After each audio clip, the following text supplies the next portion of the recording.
राज्याच्या विधानसभा निवडणुकीच्या प्रचारात लाडकी बहीण योजना गाजते। मात्र महिलांसाठी आणखी एक महत्त्वाचा निर्णय महायुतीने घेतला होता। हा निर्णय होता महिलांना एसटी तिकिटात 50% सवलत देण्याचा। ज्येष्ठ नागरिकांसाठीही एसटी मोफत प्रवासाची सुविधा उपलब्ध करून देण्यात आली होती। पाहूयात या योजनेबद्दलचा हा रिपोर्ट। मुख्यमंत्री एकनाथ शिंदे यांच्या कार्यकाळात राज्यातील महिलांना दिलासा देणाऱ्या निर्णयांपैकी एक महत्त्वाचा निर्णय घेण्यात आला। राज्यातील महिलांसाठी 50% सवलतीच्या दरात एसटी प्रवास करण्याची सुविधा सरकारने उपलब्ध करून दिली। 2023-24च्या राज्याच्या अर्थसंकल्पात ही घोषणा करण्यात आली आहे।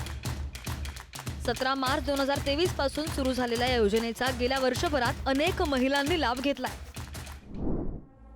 किती महिलांचा एसटी मधून प्रवास? 50% सवलतीचा फायदा राज्यातील 55 कोटी महिलांना झाला।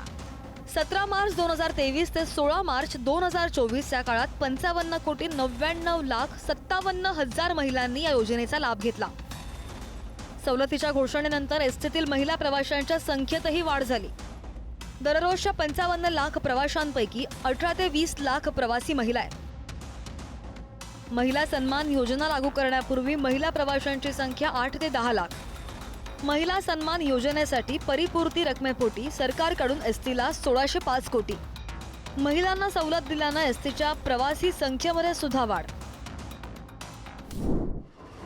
राज्याच्या ग्रामीण भागातील नोकरदार महिला, शेतमजूर, भाजी विक्रीसारख्या छोटे मोठे व्यवसाय करणाऱ्या महिलांना या योजनेचा विशेष लाभ झाला। या निर्णयासोबतच ज्येष्ठ नागरिकांसाठीच्या एसटी प्रवासासंदर्भातही महत्त्वाचा निर्णय शिंदे फडणवीस सरकारने घेतला। देशाच्या स्वातंत्र्याच्या अमृत महोत्सवी वर्षात राज्यातील 75 वर्षांवरील ज्येष्ठ नागरिकांना एसटी बसमधून मोफत प्रवासाची घोषणा करण्यात आली।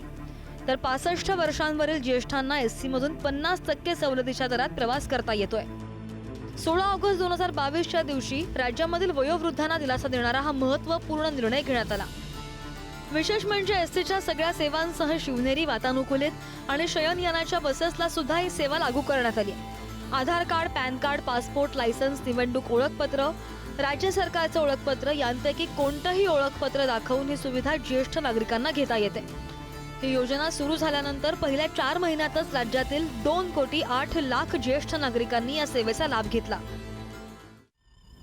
या निर्णयांसोबतच राज्यातील दिव्यांगांना एसटीनं मोफत प्रवास करण्याचा निर्णय सुद्धा मुख्यमंत्री एकनाथ शिंदे यांच्या नेतृत्वातील महायुती सरकारने घेतला।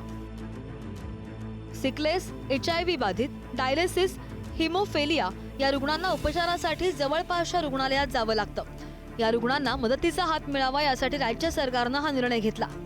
या निर्णयांसोबतच राज्यातील ज्येष्ठ नागरिकांसाठी 2024 साली महाराष्ट्र मुख्यमंत्री तीर्थदर्शन योजनेची सुरुवात सुद्धा करण्यात आली आहे। काय आहे तीर्थदर्शन योजना? 60 वर्षांवरील ज्येष्ठ नागरिकांसाठी धार्मिक तीर्थस्थळांना भेटीसाठी योजना। देशातील 73 तर राज्यातील 66 धार्मिक तीर्थस्थळी निःशुल्क यात्रा। वरिष्ठ नागरिकांना योजनेसाठी 30,000 रुपयांच्या निधीची तरतूद। अर्ज करणाऱ्या वरिष्ठ नागरिकांना मोफत भोजन, निवास आणि आरामदायी प्रवासाची सुविधा। प्रवासासाठी निःशुल्क बस आणि रेल्वेचीही सोय। प्रवासात ज्येष्ठ नागरिकांच्या आरोग्याचीही देखभाल। या सवलतींचा उपयोग राज्यातील ग्रामीण भागातील लाखो महिला, ज्येष्ठ आणि दिव्यांगांना झाला। ब्युरो रिपोर्ट, पुढारी न्यूज, मुंबई।